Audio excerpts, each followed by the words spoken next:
446 लोग ठीक होके घर चले गए, 9,142 लोग अभी भी बीमार हैं और 398 लोगों की मौत हो गई है कोरोना की वजह से। पिछले कुछ दिनों में दिल्ली में कोरोना की वजह से कोरोना के केस बढ़ रहे हैं, तेजी से बढ़ रहे हैं। इस बात को हम स्वीकार करते हैं। ये थोड़ा चिंता का विषय है, लेकिन घबराने की कोई ज़रूरत नहीं है। मैं आपका मुख्यमंत्री आपको ये भरोसा दिलाना चाहता हूं कि आपकी सरकार कोरोना से 4 कदम आगे चल रही है।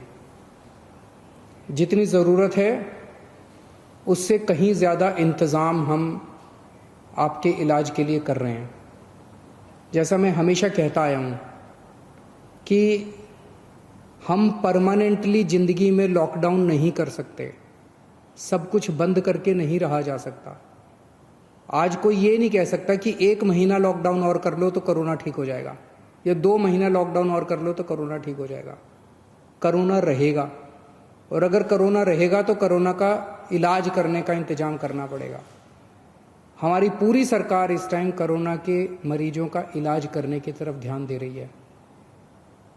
दिल्ली का मुख्यमंत्री होने के नाते 2 चीज़ों पे ही मेरे लिए चिंता होगी।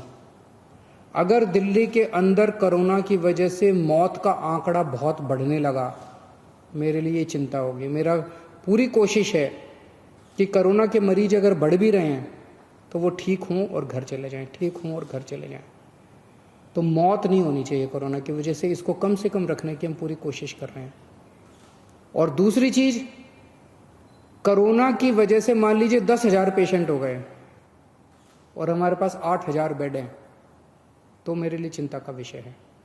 जब लोग इधर उधर के धक्के खाएंगे बेड के लिए, मेडिकल के लिए, इंतजाम के लिए, ऑक्सीजन के लिए, वेंटिलेटर के लिए, अगर लोगों को धक्के खाने पड़ेंगे, तब मेरे लिए चिंता का विषय है।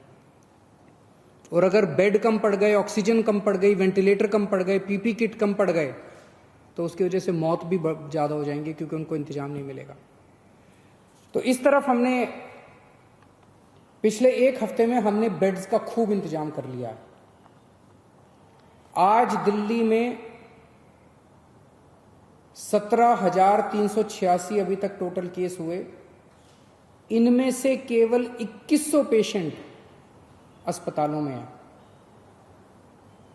बाकी सब घरों के अंदर है। जो भी एक्टिव पेशेंट्स है घरों में है, घरों में इंतजाम कर रहे हैं, घरों में इलाज करा रहे हैं। 2100 पेशेंट अभी अस्पतालों में हैं।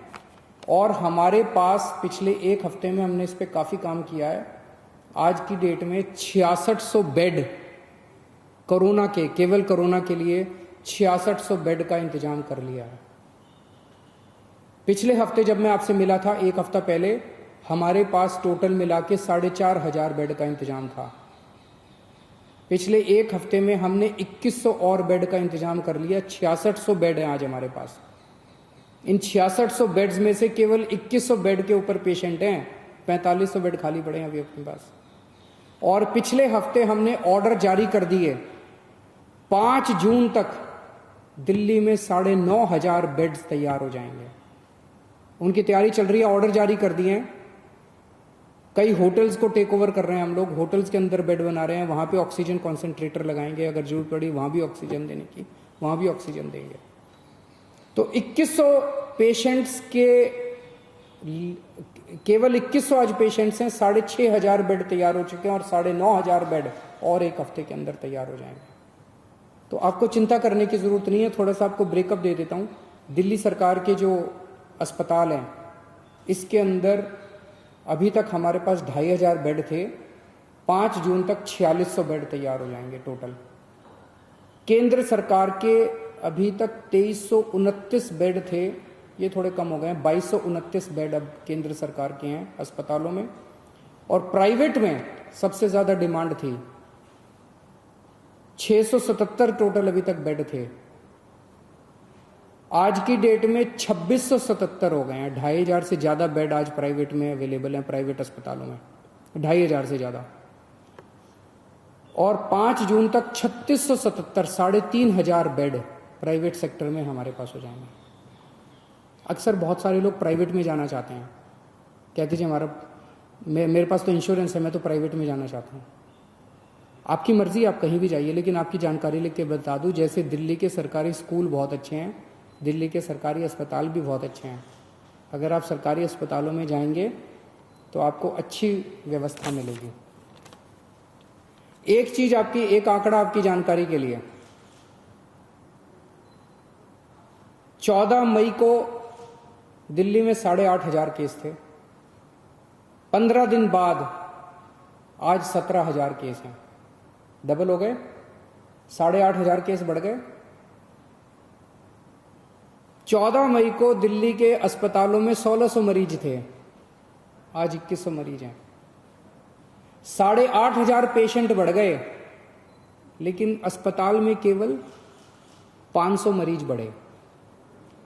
मोटा मोटा मैं कहने की ये कोशिश कर रहा हूं कि जितने लोगों को कोरोना हो रहा है, या तो उनको कोई सिम्टम नहीं हो रहा, या उनको इतना मामूली सिम्टम हो रहा है, थोड़ी सी खांसी, थोड़ा सा बुखार, कि अपने घर में इलाज कर रहे हैं। 15 दिन में 8,500 केस बढ़े, लेकिन अस्पतालों में केवल 500 केस बढ़े। तो चिंता करने की, बिल्कुल घबराने की जरूरत नहीं है। चिंता तो है, कोरोना के केस इतने बढ़ने नहीं चाहिए, हम भी नहीं चाहते। थोड़ा भी बुखार है तो क्यों है, क्यों तकलीफ होनी चाहिए अपने लोगों को। लेकिन अगर कोरोना है तो घबराने की जरूरत नहीं है। मोस्टली लोग, अधिकतर लोग ठीक हो रहे हैं और अपने घर पे ही ठीक हो रहे हैं। एक परेशानी सामने आई थी कि एक तरफ तो हम कहते हैं जी बेड्स का खूब इंतजाम कर लिया, वेंटिलेटर का इंतजाम कर लिया, ऑक्सीजन का इंतजाम कर लिया, चिंता मत करो, 6600 बेड्स का इंतजाम कर लिया।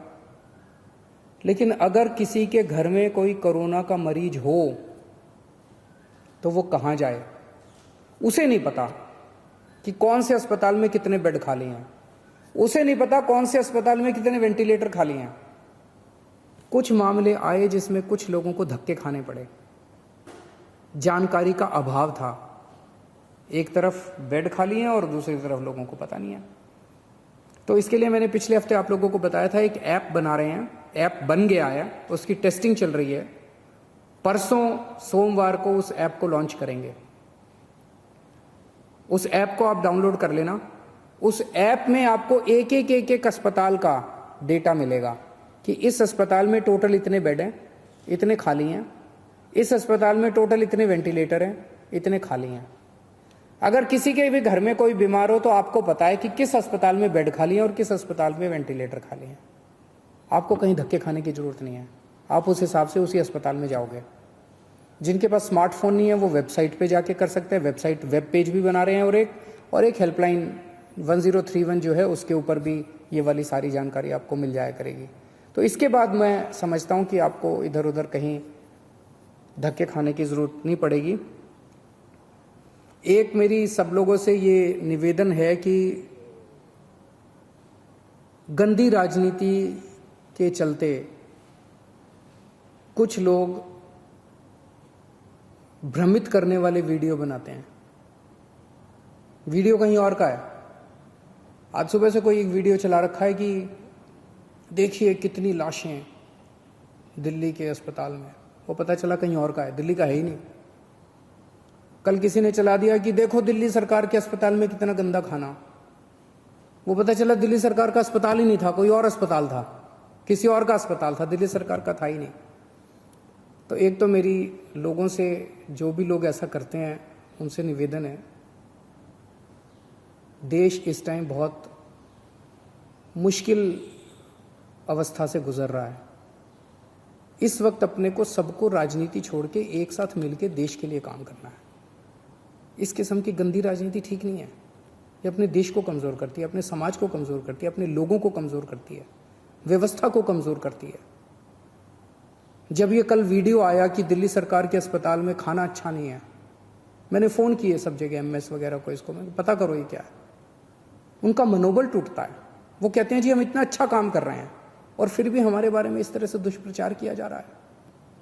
जो डॉक्टर, जो नर्स इतना आगे बढ़ के काम कर रहे हैं। आज दिल्ली के अंदर दिल्ली के डॉक्टर्स, दिल्ली के नर्सेज ने इतनी मेहनत करके दिल्ली के अंदर डेथ के फिगर को, मौत के आंकड़े को इतना कम रखा हुआ है। और आप एक किसी और देश का, किसी और शहर का वीडियो चला के कहते हैं दिल्ली में लाशों का ढेर। सोचो उनके मन पे क्या गुजरती है। उनकी मेहनत का हम एक तरह से इंसल्ट कर रहे हैं। ऐसा मत कीजिए। और अगर आपको ऐसा कोई वीडियो मिले तो आंख बंद करके उस पर भरोसा भी मत कीजिए। अक्सर कई सारे ऐसे वीडियो फर्जी चल रहे हैं। अगर कोई सच्चा वीडियो होगा, मैं आपको भरोसा देता हूं उसके ऊपर एक्शन लिया जाएगा। और हमने लिए हैं कि बहुत सारे ऐसे झूठे वीडियो भी चल रहे हैं। नमस्कार।